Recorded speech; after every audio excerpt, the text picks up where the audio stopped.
Hey, everybody, guess what? Happy Monday morning. We have Justin Moore with us. How's it going today? It's good. It's good. It's a beautiful day here in Arkansas, and coming out of the frozen tundra of a couple of weeks ago. I'm Right? certainly excited to see the warm weather and sunshine. So Yes, me too. Hey, did you know today is International Women's Day? Did you realize that?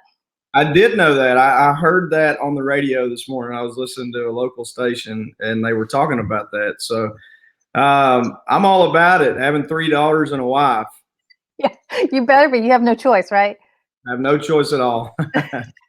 So tell me about the big snowstorm. Did you guys get out and play in the snow? What was that like? We did. I'm admittedly I hate cold weather and snow, Yeah. ice, and all that stuff. But obviously the kids were all about it, so we got out and we don't really have hills here. It's pretty flat where I'm from. But we got them behind the four wheelers and stuff like that, and pulled them around on makeshift sleds and all that good stuff. So it was just wild. I mean, it's literally never happened where I'm from. That it's the most that's ever happened. I mean, it just doesn't snow here. Right.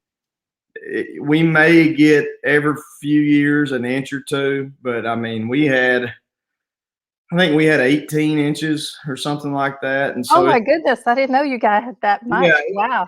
it literally hit. My grandpa's 90. He goes, I've never seen anything close to this. It's Wow. wild for sure. So out of your 4 kids, do you have one who just, like, couldn't get enough of it, wanted to be out in the snow all day? You know, probably my older two were all about it. I mean, they all enjoyed it and wanted to go out and do it, but probably my oldest two were the leaders out of the clubhouse. So Did they build a snowman? Did you do the snowman, the snowball fight, the whole no, I kept telling them we need to build a snowman, and so I I had gotten on my tractor and kind of tried to clear our driveway a little bit and kind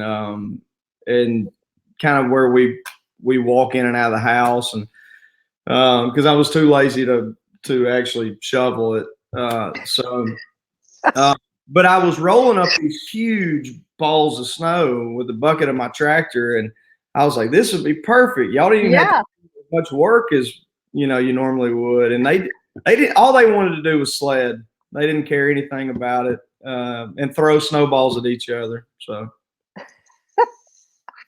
Well, it was fun. So I'm the kind of person I just want snow for a couple days, I want it to be gone. So this lasted a little too long for me.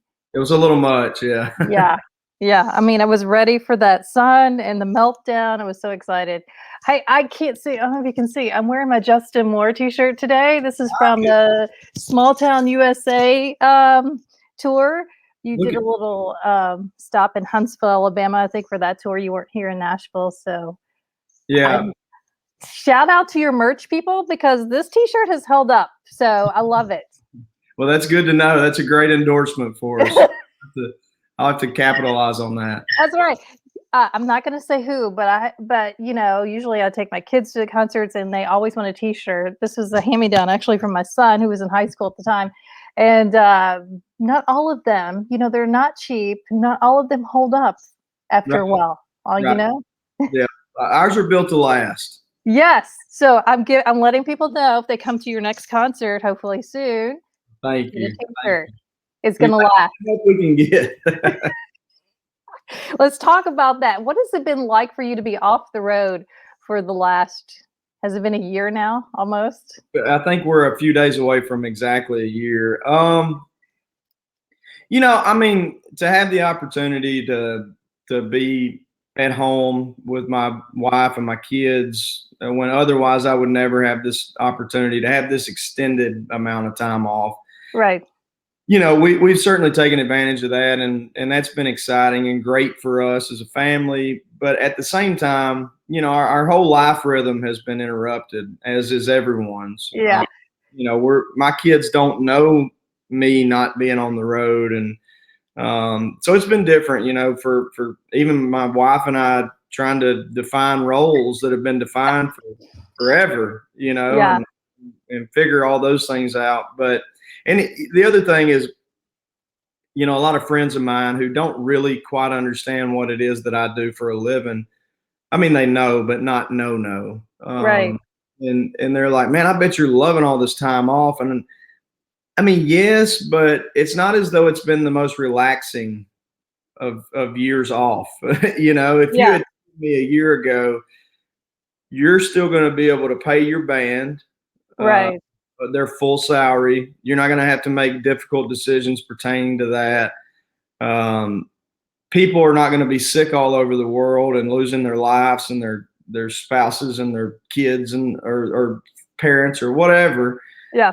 Yeah, I would have signed up for that. But, the backdrop of this whole thing has made it difficult maybe to enjoy the time that we've been at home as much as otherwise we could have. But the one bright spot, kind of to your point, is that we have had time that, I would never have gotten a whole year off with any of my kids. And, in particular, my little boy who's 3, I think we probably have a different relationship than otherwise we would. We're probably closer at this age Right. than I was with any of my kids, Yeah. And that's just because I've been here. So Right.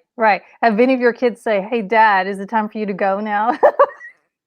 all of them but him. Yeah, All of them. exactly.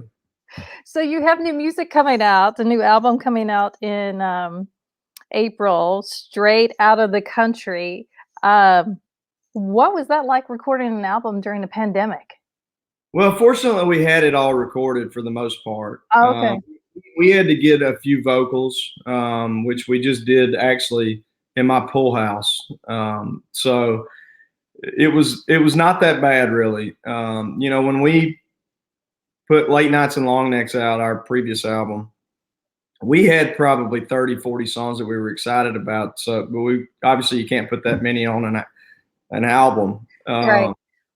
Otherwise, this would have just been more songs for that album. We wrote them all at the same time. I think you'll see a lot of similar qualities to the production as Late Nights and Long Necks, and the songwriting and the narrative behind the songs. And so fortunately, we had music ready to go, because otherwise it would have probably been challenging, to say the least. Yeah. I got to listen to a little preview of the album yesterday. I was listening to it yesterday before this. Okay, so I got to ask you about this one song, Okay. More Than Me. Tell me about that, because you were one of the songwriters listed on that song. Oh my gosh. Okay, I can see this song being used for like weddings, graduations. Like, it's a pretty deep, reflective song, but I want to get your take on the song. Yeah, being a dad to in particular daughters, I you don't ever want to think about them dating and all that stuff. And I had told my daughter, I don't know, around the time that I wrote the song, and I don't even remember what prompted the conversation, but that I go, look, you're going to have boyfriends and a husband down the road or whatever you're going to have. And they better love you, but I promise you, they ain't nobody ever going to love you more than I do. And so that was kind of where the idea for the song came from. And, we sat down and wrote it, and it was really, the production was sparse, I would say, on that song, which is something we've done very little of in my career. And when we were talking about putting it on the album, I said, let's just leave it like that. It's basically just an acoustic, and I think it really showcases the lyrics by doing that. Yes, it definitely does. Have you performed that one live yet? I haven't, actually. It's funny because we got a couple of acoustic shows upcoming, which is exciting. And I was out here in my office the other day trying to, when you write the song, you don't think about it until you put it on an album and you're going to go play it. So I was out here trying to figure it out with this guitar the other day. So I got it figured out, but I haven't played it live. Well, I can't imagine. I mean, I would feel like that's going to be an emotional time when you first perform that live. I don't know. How are you feeling about I mean, performing live, period, has been emotional. I think we've done it maybe 4 or 5 times since all this hit. So, I mean, not in the capacity in which we're accustomed to, obviously, but Right.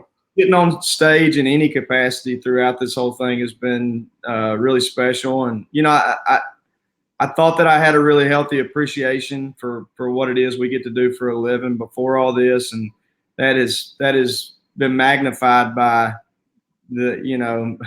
by a lot throughout this, just to have the chance to walk up on stage. Now I'm certainly never going to take for granted again. Yeah. You talked about doing acoustic shows, but what's it going to be like for you when you come back to like a big arena show? Like, what's the one song you're like, man, I can't wait to get back on that stage and perform again? All of them, but I was just telling somebody in another interview that they were asking about We Didn't Have Much, which is our current single, and have I ever played it live? And I said, man, not really. And we haven't even played our previous single, While We Drink, as a hit. Really? If you think about it, that when we got shut down, that song was in the 30s, and it since has gone number one, thankfully. But we haven't seen a crowd react to it as a big monster hit record. And so that'd probably be the one, because I'm just curious, if everybody's singing along to it and all that kind of stuff. Because that will be a fun one live if they are, and I would assume that they would be. Yeah. Other than when we left the stage before, Right. That's why we drink. Okay. I had not put that together. See, I feel like the last year has been more than a year, because I didn't even put together that you hadn't had a chance to perform that in front of an audience. And I'm certainly not alone in that. Every artist that has had hit records over the last year, I mean, we haven't played them as hits, which has never happened ever. I mean, That's crazy. It Okay. really puts it in perspective how long this has gone on. Yeah. Wow. Okay. So would you lead with that song? Would you be like, hey, we're back? Oh, yeah, we're opening with that song. Yeah. Okay. That's what I would think. That's Why We Drink. Okay. Wow. All right. Let me know when that show is. I need to come see that. Talking about acoustic shows, you do have one coming up with Tracy Lawrence, right? You have a live stream, right? In a couple weeks. We do. Yeah. And let me get this right. It's the 17th of April, and you go to Gigs Live or Gigs.live. Yeah. It's supposed to be Gigs.live, and looking forward to it. It's not normal, but it's an opportunity to see us live, in a safe manner. And I've just been telling my fans on my podcast and stuff, just hang in there with us, because it's getting a little better each and every day, each and every week, and we're seeing less casualties drop off the calendar each day. So I think they're going to have a chance to see us the back half of the year, some capacity, but I think 2022 is going to be a really great year for all of us in our genre and the industry as a whole. That's my opinion. But, yeah, I think everybody's ready. For sure. But yeah, that again is Gigs.live. You can get tickets. It's like a pay-per-view kind of deal. That's kind of the way I understand it. So okay. So yeah. Will you guys be together, or are you going to be in your place and Tracy's going to be in his place? How's that going to work? Honest to God, I'm going to be completely honest. I didn't even know Tracy was a part of it. But Tracy Lawrence. So I'm going to be with my band. I know that. Okay. But so I hope he's a part of it. But I think there's two different shows. I think you've got one coming up in March and then one in April. I know right? Tracy and I are actually playing a real show or two together. So okay. That could be the case. Okay. Well, how do you rehearse? So you're bringing your band in? Are you guys all getting together? How's that going to look? No.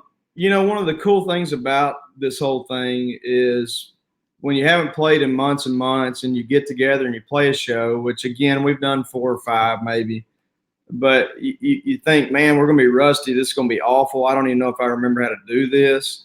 But it literally was like riding a bike. We got up on stage and we were like, oh yeah, this is what we're supposed to do. And this is where we feel most comfortable. So to be honest with you, we won't even rehearse. We won't practice. We're going to go out and play the show that we had ready to play last year, and we feel pretty good about it. But there's something kind of neat about that. It's like and I'm certainly not alone in this. I would think that every artist would agree, along with their bands, that we kind of have our own language on stage, and it for some reason the light switch just goes on, and it's like it never went away. Like pressing play again. You're like, you're there. You know how to do it. Yeah, it's the Well, only thing I know how to do. well, I was going to ask you that. What have you been doing at home? Have you picked up a new hobby? Obviously, you've got the podcast. That's new, right? Since then, Yeah. last year. Yeah, that's taken up quite a bit of time. Early on in this, I co-hosted a sports talk show on Sirius XM, ESPN channels, and I had a lot of fun with that. But I didn't feel as though I could meet the time requirements to continue doing that along with my podcast, and so we've put a lot of effort and energy into making this podcast better each and every season. And we just started our third season. I think we're 4 or 5 episodes in, and we've had some great guests. I think the quality's gotten better each and every season, if you will. And, certainly I'm not a professional on that side of the microphone like you.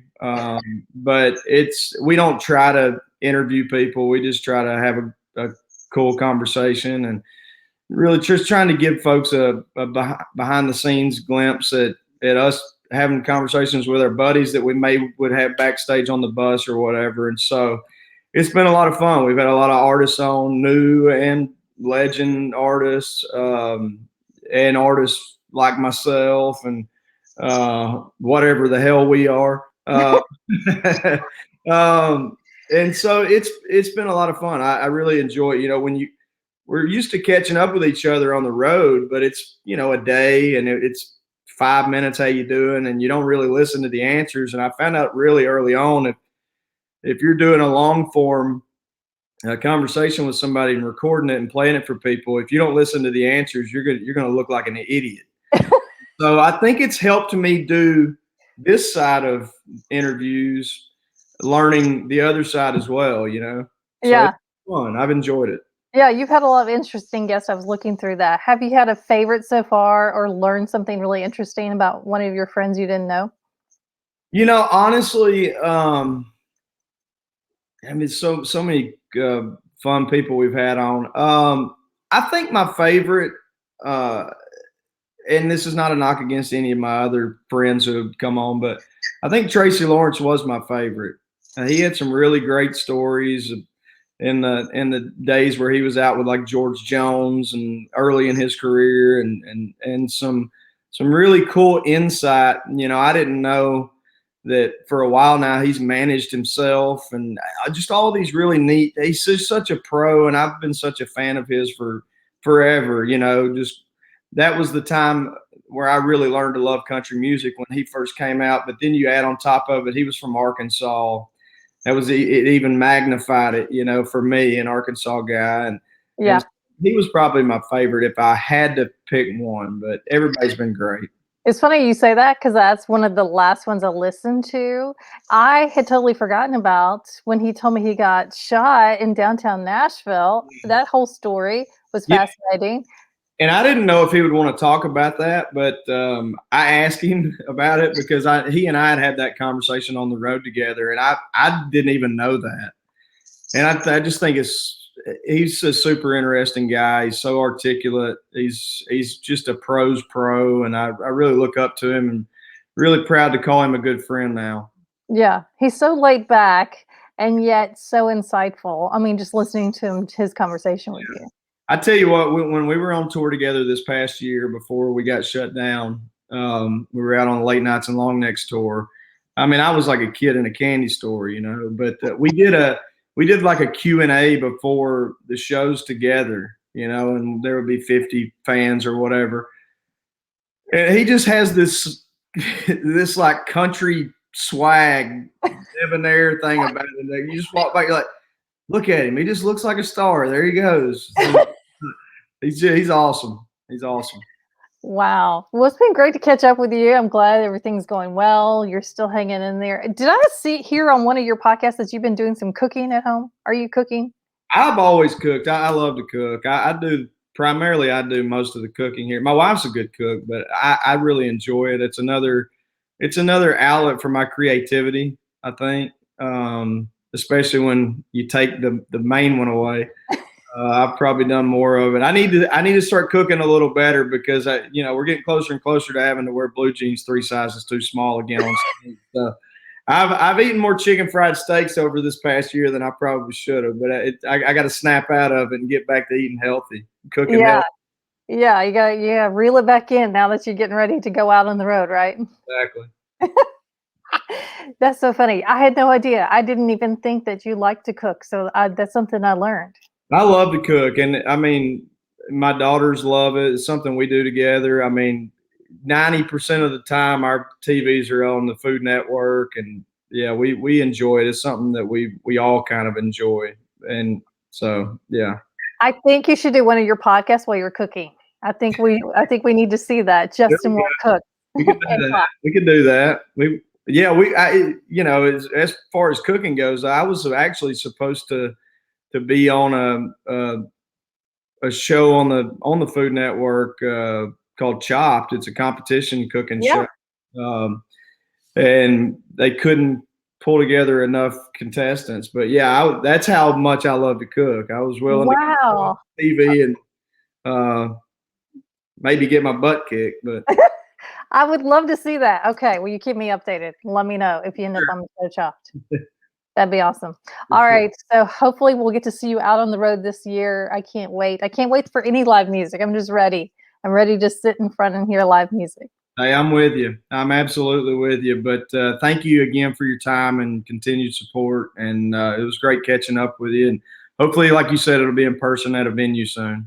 Exactly. Please go follow Justin Moore. You're going to get more updates about when your album's going to be released. It's incredible. I love it.